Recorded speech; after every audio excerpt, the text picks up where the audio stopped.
Good afternoon and welcome back to Asgard and welcome back to our Stranded Forever modded Minecraft Let's Play series. So, since last episode, I've mainly been doing a lot of digging.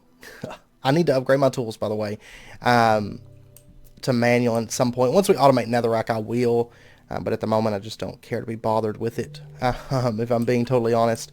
But I did dig out this. I'm still using obsidian tools, so I have to repair them constantly, but oh well. I also got a bunch of stuff crafted here. It should be accurate as far as the amount that we needed. But anyways, we've got everything set up, and I've come up with a reactor design. Now I'll go ahead and tell you, it's not the most efficient design. You know, you could make it more efficient. We're going to be using graphite blocks, which when I was playing with the reactor planner, those seemed to work just fine. You know, you could upgrade that to diamond blocks. You get a little bit better energy and steam output, and I guess it's a little bit more efficient, but it's really not worth the cost. You know, diamonds not, I mean, even at this point, diamonds not like, oh my gosh, I got so many diamonds. So I wasn't going to push it to that point. So we're just going to be using graphite blocks. Those are easy enough to make. Those aren't a problem. Back in here, I did do a little bit of adjustment because I came in here a little bit after the episode, and I had materials all out on the floor. And the reason was this hammer got backed up, like way backed up. The whole sand production and everything got really backed up, and it was all over the floor. I did add a couple more hammers up here, but I'm noticing now that I don't necessarily need them. At the time I did, but I think it was due to the energy issue because we didn't have enough energy production and everything was kind of getting backed up. I did go ahead and add on back here. Basically, I just added octadic capacitors to each of these, and that seems to fix the issue for now, which, when we tear this down, of course, I can still use those octadic capacitors. We'll still use those moving forward, so I wasn't too concerned with crafting them. Ender pearls aren't really an issue once you have a looting 3 sword, so that's not too bad. And I did get another one in here because I was making a bunch of alloys and stuff. This one is basically just it pulls in coal from the left and makes graphite on the right. I made a bit extra, but it's not a big issue. We'll end up using it because we're going to make, in the future, we're going to make turbines. We're going to make more reactors and expand it and keep expanding it and stuff. But, yeah, I'm not really worried about the efficiency because we're making a block of yellorium about every minute, 2 minutes, something like that, now that like power's situated and everything. I guess it's about 2 minutes or something like that. So it's not too big of an issue.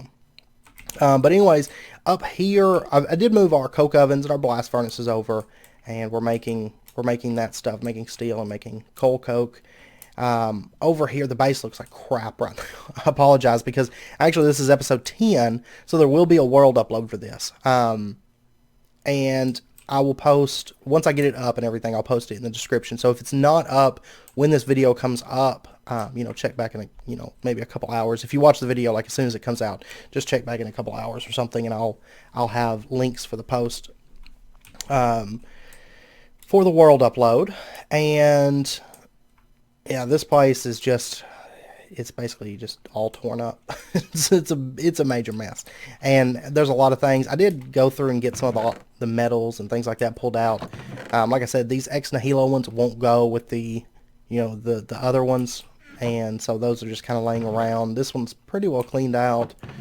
But yeah, I've just got like a major mess here. These are pretty bad. Oh, I didn't realize I had another chisel bit bag here. I totally forgot about that. That I'd made that, because I've got my chisel stuff in here. Oh, I got an extra one, I guess. Normally I do use 2, like in all the mods I use 2, because I just have so many chiseled pieces. But this build is more concise, like certain blocks. I'm not using a big... Of course, I haven't got into flat colored blocks yet. So... Actually, is flat color blocks are not in this pack. Interesting. Huh. That's like one of the best mods ever because you can literally do every color in the spectrum. It's amazing. But anyway, let's go ahead. I'm going to quit rambling and let's go ahead and jump into our big reactor stuff. So like I said, I went ahead and crafted everything because I didn't want to spend forever crafting this stuff on camera. It's all really, really basic. Basically just graphite, iron, a little bit of gold, a little bit of diamond. It's going to get you your stuff. Now, we did complete this quest, so we'll go ahead and claim these items here because I did budget for these reactor casings because I saw that we were going to get 5 for free. So I was like, okay, well, we'll just do that. And this Yellorium I'm not really concerned about. But and let's see, does this actually lead into anything? Big steam. Okay, yeah, we're going to get into turbines, but I'm not going to get into turbines. I may actually make this stuff just for the lifeblood crystal, but we're not going to actually get into turbines until we're at the point where we can make ludicrite, because I'm not concerned about setting up a turbine. I don't think we're going to need the power right this second, because this reactor is going to produce plenty of power for us. And so I'm not going to get into turbines until we can afford the ludicrite, which does require nether stars and a fair number of ender pearls, which we're not ready for that. We'll automate nether pearls once we have, or ender pearls, once we have the power to, make that a possibility, So, but anyways, we're going with a 7x7x7 interior design. So it's going to be a 9x9x9, when it's all said and done. And so, of course, we're going to go ahead and just start out by placing our reactor casings and making a floor for this reactor. And by the way, I will end up, actually doing this room. It's just sandstone right now. Like I said, I spent most of the time planning this out, and that's due to the fact that I'm used to using cryothium and enderium and stuff when I start messing with big reactors, and that stuff's not present in 1.10 at the moment, so it was definitely an adjustment for me. But let's go ahead. We're going to bring this up. We're going to go ahead and bring the corners up by 7. And then we'll make a top layer here that's just going to be all the exterior anyway. Yeah, I know there's not enough control rods. Why did it tell me that? But we'll go ahead and just do basically the framework of the reactor like this. There we go. So that's going to be the size of our reactor.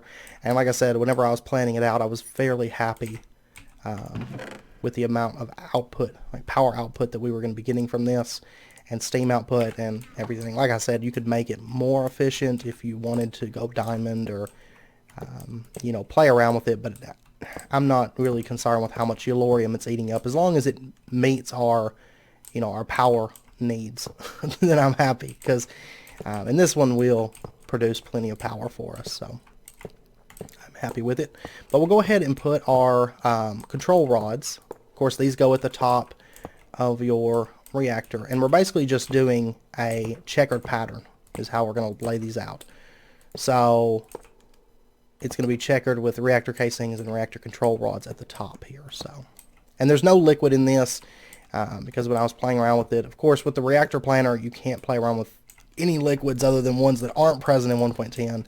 I know manualin is doing solid manualin blocks is apparently pretty efficient. I haven't tested that because, of course, a manualin, I can't afford that right now. So eventually, we might change over to manualin or diamond or something. We'll see. But for right now, I just want something in place that's affordable and reasonable for us at the moment to generate us a lot of power, because, we've got the iron and stuff to make this. So, and then on the interior, of course, we're going to bring our reactor fuel rods down all the way from our control rods. So I'm going to go ahead and start running these down, and in between each of these, I'll show you, between each of these we're going to just put down graphite blocks, which coal is not an issue. So I was like, graphite seems like a good idea. I really don't think I could have afforded something like gold or diamond at the moment, and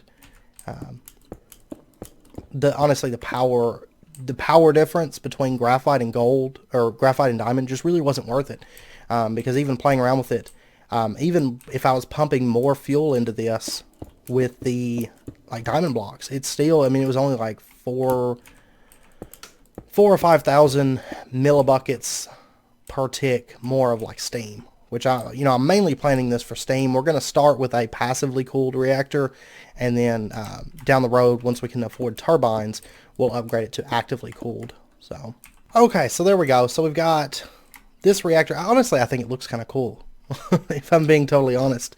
I'm used to having reactors with all that liquid and you can't really see inside of it. I actually like this quite a bit. So, I mean, this is honestly my first time ever building a reactor not using, just an excess of, like,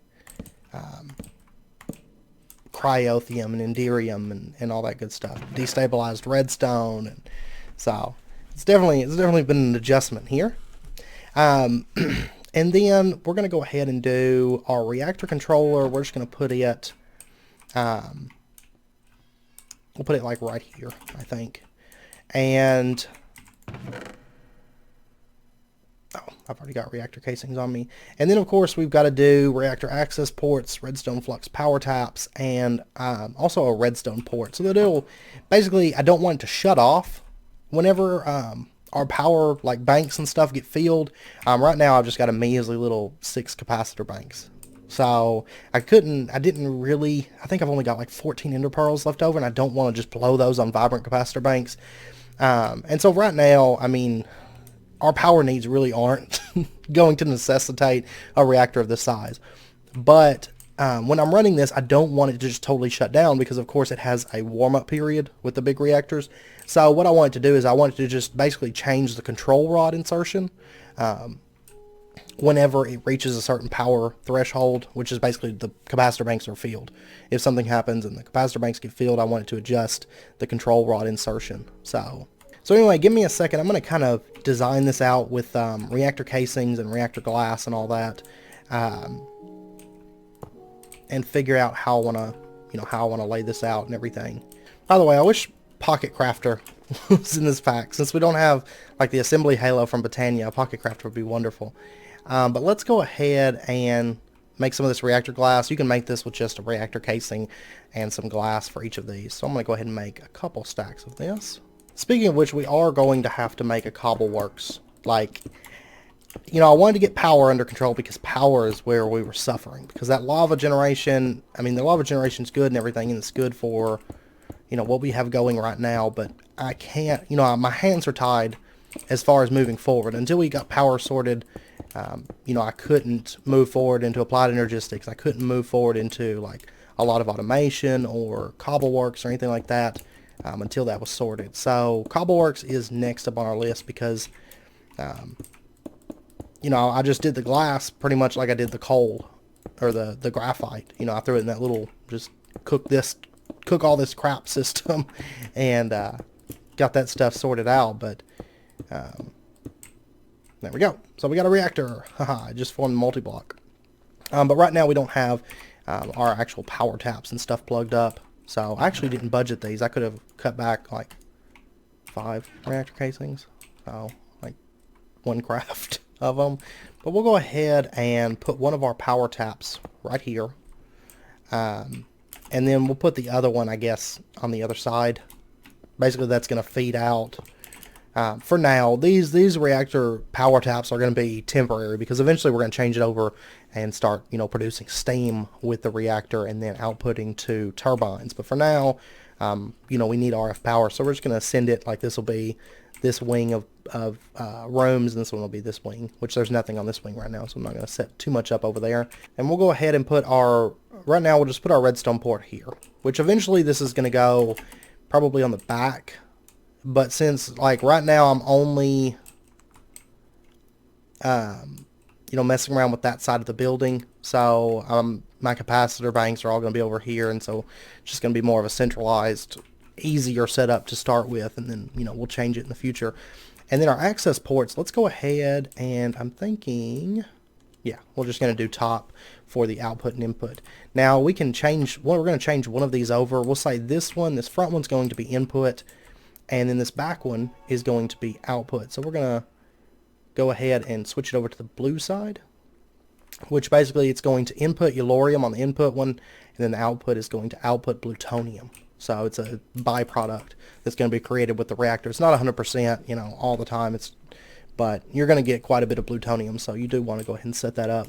And now that that's sorted, let's go ahead. I made a couple ender chests here. I don't need all this glass. in here. Oh, and by the way, I did add some more filters in here as well.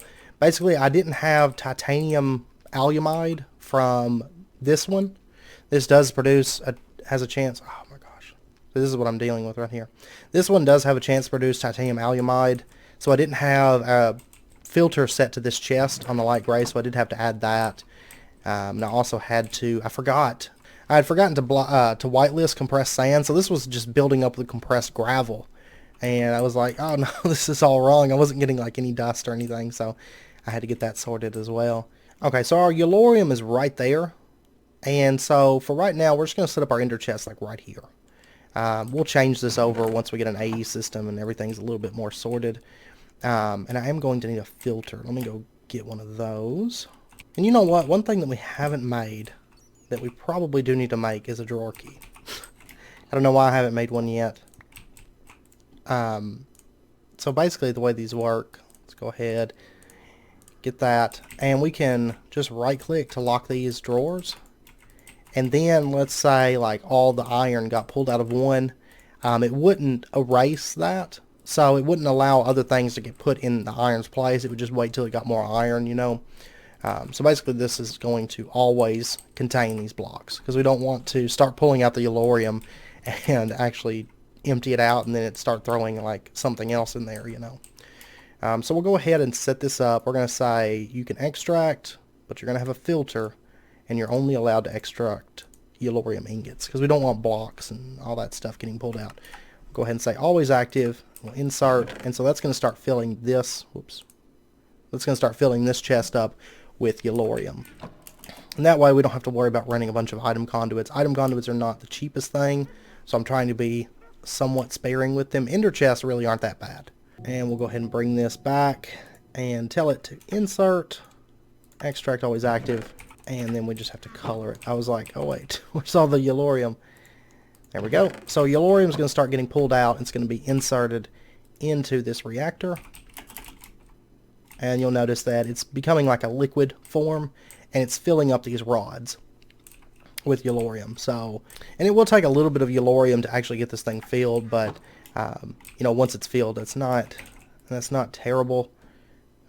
Not too much of an issue because you'll notice we have like hundreds of thousands of millibuckets, and it's going to hold up to 700,000 millibuckets, and it's only going to consume like, if I recall, it's like 0.6 millibuckets per tick.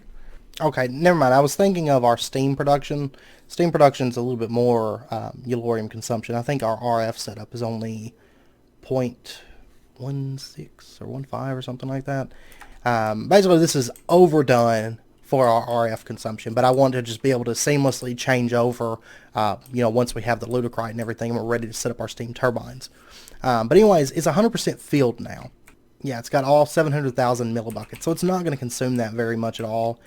So let's go ahead and set up our RF setup, and 24% is our steam setup. But when it does not have a signal, what we're going to do, let's see, yeah, while the signal's off, we're going to set it to 85% insertion rate, and then when the signal is on, we're going to set it to 95% insertion rate. So whenever our capacitors get filled, or you know, are almost filled, it's going to drop down to 95%, which is going to drop from, I'm not sure if there's any changes to the RF power production with the big reactors in this pack. I forgot to check the thing, but either way, with a standard setup with standard power production and everything, this is going to produce, when it's at 85% insertion rate, it's going to produce like 17,000 RF per tick or something like that.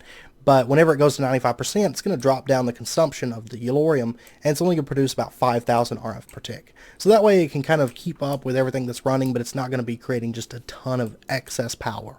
Now you could, if you are, say your base needs less power, you could drop it to, you could increase it to 97% or something like that. So, you know, if you want to. And then see, you'll notice right now it went ahead and changed all these to 85% insertion rate because it does not have a redstone signal. But if I was to say apply a redstone signal down here, like that, you'll notice that now it's 95% insertion rate. So it changes those rod insertions for us, you know, right there seamlessly. It's not a problem or anything. And so then what we're going to do is let's go ahead and set up our capacitor bank so we're ready to actually store the power that we're going to be producing. And what we'll do is we'll just set them like right here. We'll just do something like that. But anyways, so we'll just set up our capacitors like that, and we'll just run some power over to it. And all that's all well and good. Then what we'll do is we'll do a redstone comparator. And basically this is going to measure how filled any kind of inventory is. It can be power, it can be chests, etc. And what we'll do is we'll just set up our comparator like that. And then I want, basically right now it's going to be a redstone level of 0 because there's no, there's no power in the capacitor. Let me grab a little bit of redstone here. And actually let's go ahead and make ourselves some insulated redstone conduit as well. Alright, so now what we'll do is we'll set up a lever here. And actually, no. Sorry, we're going to set up a lever right here. And I'll spruce this up. Do we have Super Circuit Maker on here? No, we don't have Super Circuit Maker. Okay, so yeah, I'll do something with this and make it a little bit better. But basically if we pull this lever, it's going to be a power of 14. So what it's going to do is it's not going to, when this is in comparator mode, basically it's going to be getting a signal from this capacitor bank, and then it's going to compare it to this signal, and it's going to say if you're not equal to or greater than 14, you can't emit a signal out the front. So if I put this here, and let's say just for a demonstration, in case you don't know how comparators work, this is getting a signal now of 12, but it's not emitting a signal because it's not greater than 14. However, if I remove this, it will now emit a signal of 12 because it's receiving a signal of 12. So what's going to happen is unless that capacitor bank is, almost filled, it's not going to emit a signal out of this at all, which is how we want it. And then what we'll do is we'll just set up our insulated redstone conduit here, and we'll connect it to here. I know this setup is really janky looking and everything, but we'll spruce it up in the future. Right now this whole room is janky looking, so. And so now what's going to happen is, it's going to run normal at 85% insertion until it's just about to the point that, this capacitor bank is almost filled.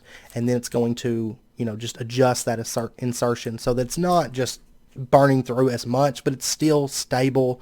It's still producing power. And, I may adjust that insertion, maybe do 96 or 97% because the more insertion that the more that your rods are inserted, the less heat that it's going to produce, and in turn, the less energy it's going to burn up, or fuel that's going to burn up, and energy that it's going to produce.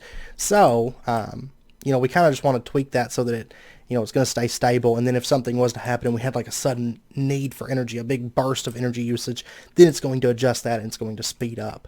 And there's other things that you can do if you want to kind of have it adjust, more progressively or something like that, but using more redstone reactor ports and whatnot. So anyways, this thing is, I believe, pretty well set to run. So we'll go ahead and start it up. It's now kicked on, it's online.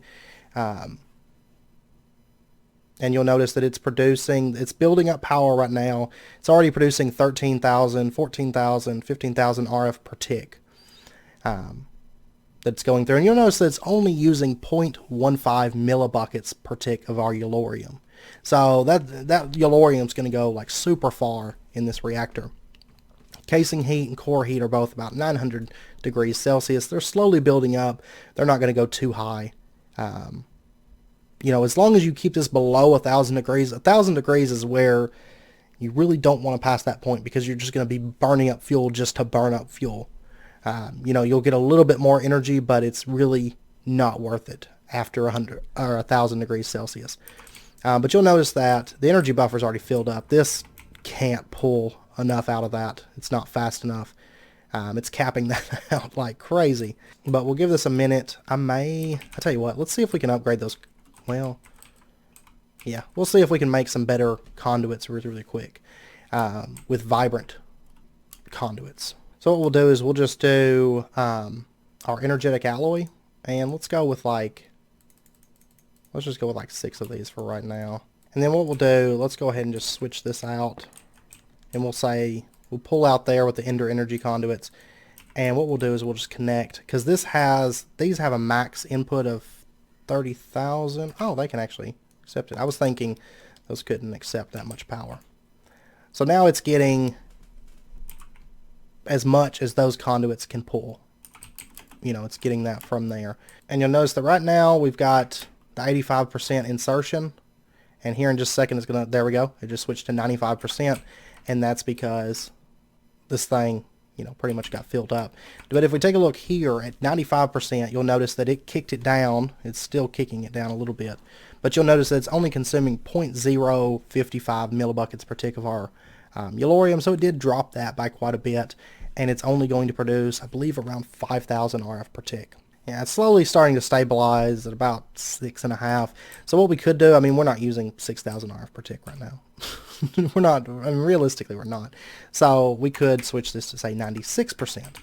And 96%, you'll see that it dropped to 0.04, and it's dropped this down another 1,000 RF per tick. And we could continue adjusting it. We'll say, let's go ahead and go with like 99% insertion.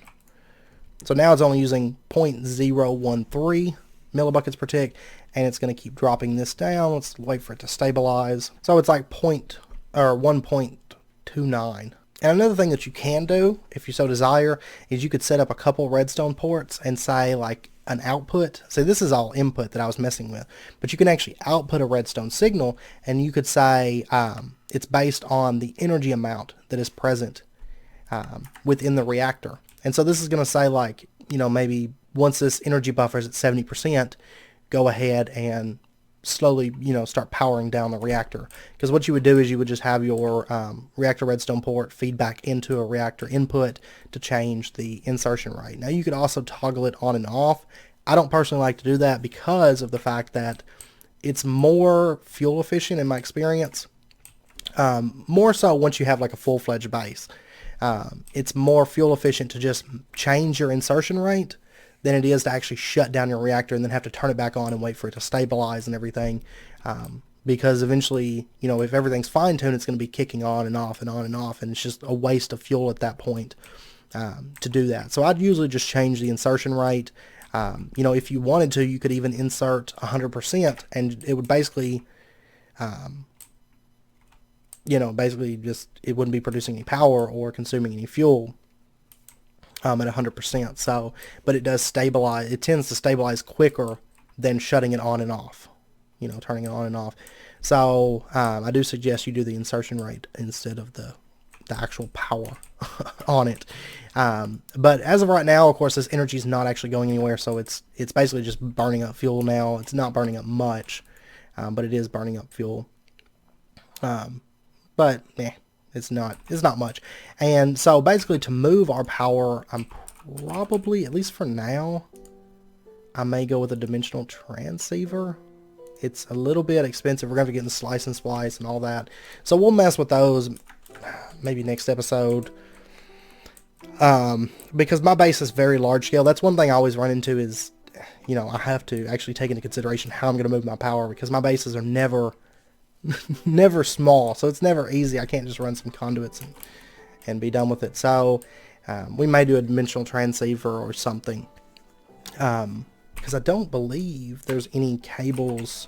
Normally I would go with the ones from the thermal expansion or one of those add-ons that have infinite RF, you know, transfer, but I don't think there's any version of that right now for 1.10. So I'll just see what my options are, but we'll probably just end up using a dimensional transceiver setup and have this room set up for dimensional transceivers going around to different parts of the base that, you know, would need the power and everything, is what we'll probably do, you know, moving forward and everything. So, but anyway, we've got our reactor anyway, and I'll get the power, moving the power around sorted. And I also want to get mob grinders up because I want an Enderman grinder. We need an Enderman grinder.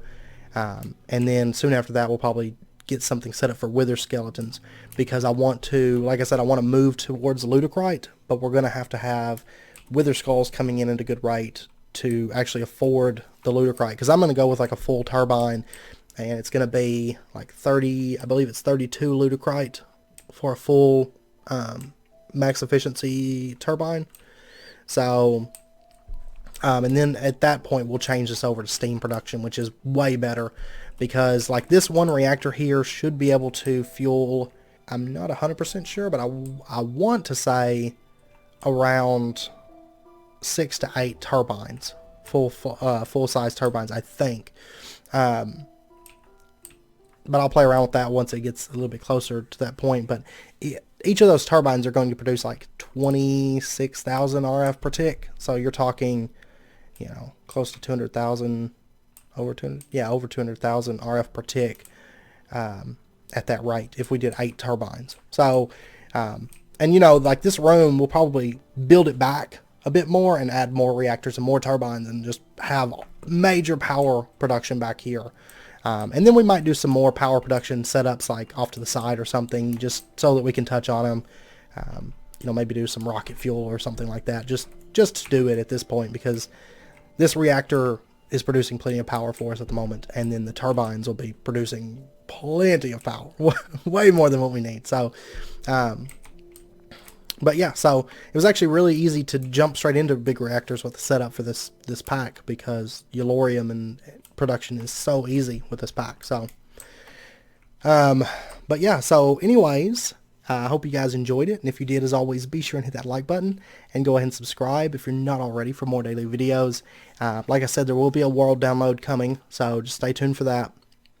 And like I said, if it's not up when you first watch this video, if you watch the video as soon as it comes out, just check back in a couple hours or whatever, and it should be up by then. So, and if you have any questions or anything, feel free to let me know, and I will do my best to answer those for you. And until next time, as always, do take care, stay safe, and I hope to see you guys next time. By the way, that hat is due to the holidays coming up, Christmas coming up, so we've got that hat temporarily while the Christmas is coming up. So if you were curious, but yeah, so I will see you guys next time.